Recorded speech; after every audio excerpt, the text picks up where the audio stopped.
Hi everyone, welcome to the third series of us as Greenfirm reviewing the Forest Policy 2020. And with me is the amazing team we've had throughout these videos. I know you know them by name by now, so we won't go into introductions as much.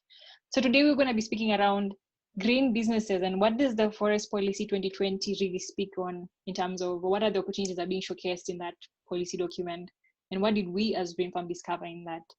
So without any further ado, I will pass it over to Edith to let us know, where did you get in there when you were mining through that huge document? What was the opportunity you found out? Cool.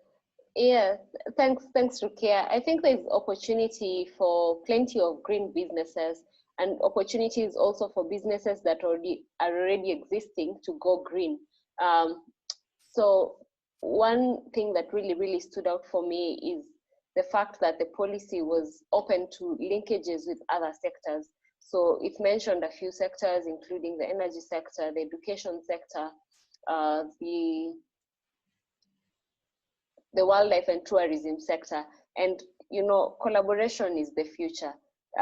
It's really how things get done. So I see that as a huge opportunity for lots of industries. For example, there's in terms of education, there's a huge opportunity for research in our indigenous forests as a resource. So, you know, businesses that are interested in research and publications and things such as those, academia people, students, there's a huge opportunity to collaborate in terms of research and, you know, using the forest as a resource. The other thing, and I would like to shout out my friend, Sharon Ajura from Uganda, who's trying to do eco-friendly printmaking. That's a huge opportunity for the fashion industry to make prints using ways that are non-toxic or non-hurtful to the environment. So that's a great area. So yeah, I'll just point out to the fact that, you know, collaborations are the future. So linkages and research, that's where many green businesses can tap in.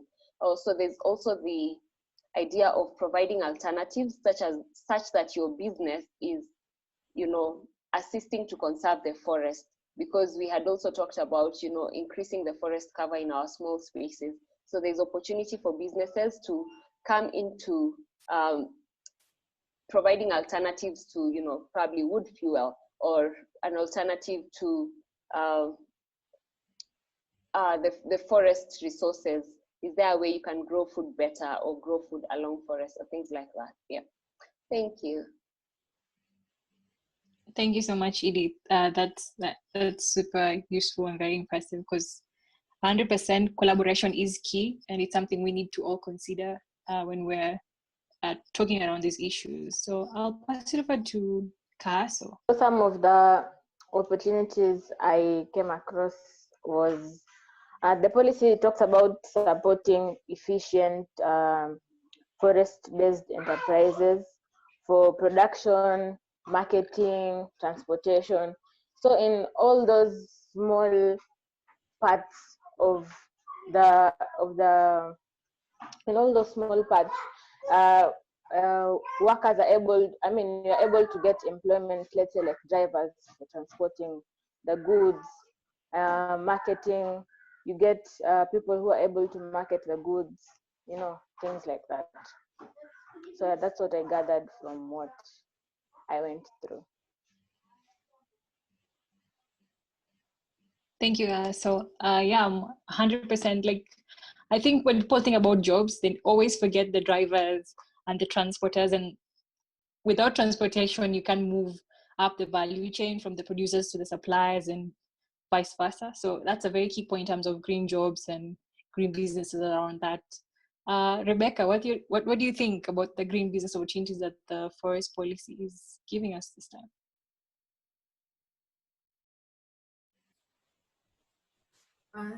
Thank you so much, Rukia, for this opportunity.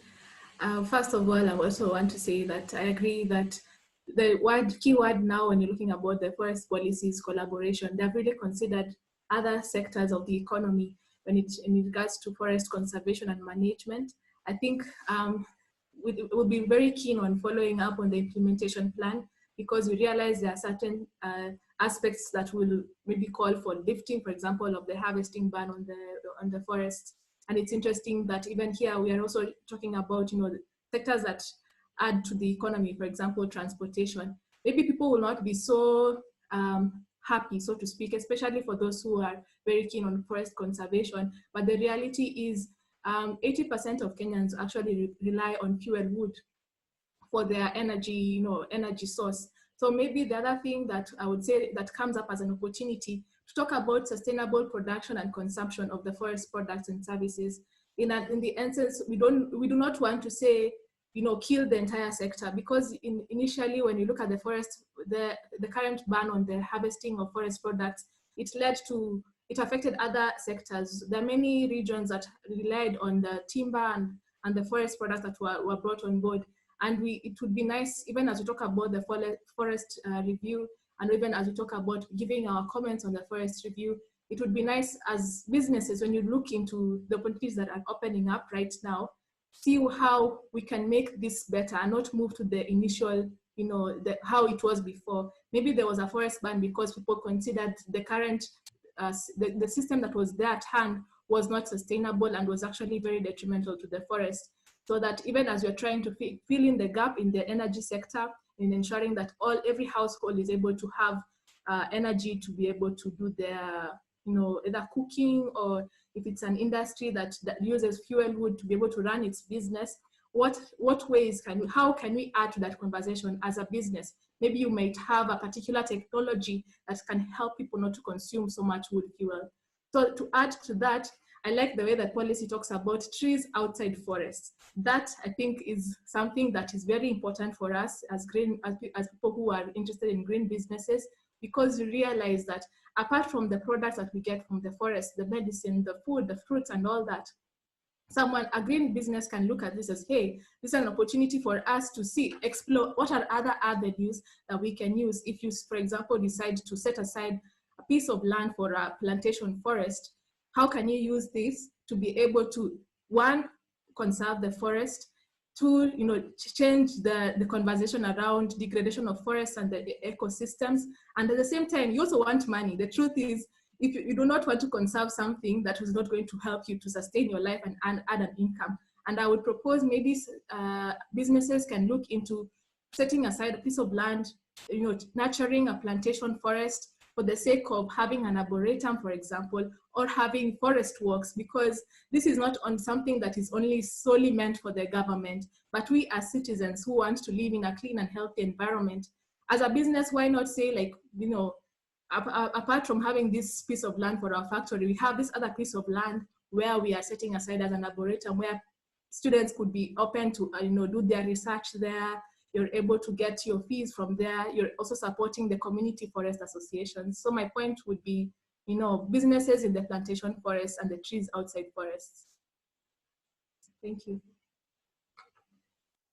Thank you, Rebecca. That was very insightful and very useful.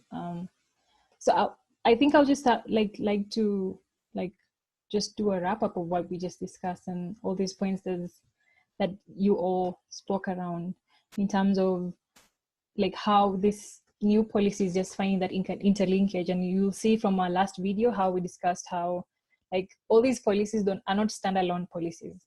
They all tie into previous or existing policies that are there around different issues, from climate change to food security to water to industry and trade and more.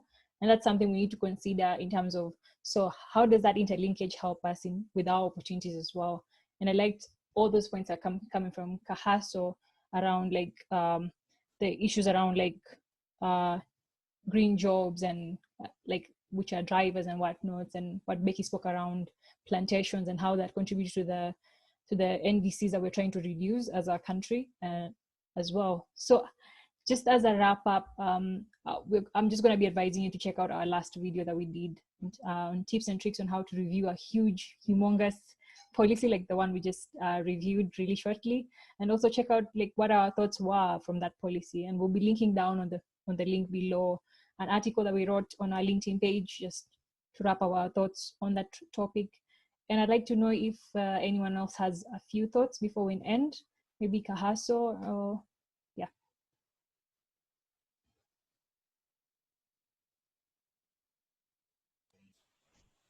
I'd just like to say, I hope you learn, you'll be able to learn something from the videos that we are posting, because we are doing it for the passion. We have the passion for the environment, we love the environment. And I hope like we'll inspire one or two people to also join our train. Thank you. Thank you, Kahaso. So I guess I'll ask the members of Greenfirm to just wave goodbye and we'll end the video today. Thank you for joining. Please don't forget to like and subscribe and share with your friends. Don't learn by yourself. See you soon. Bye.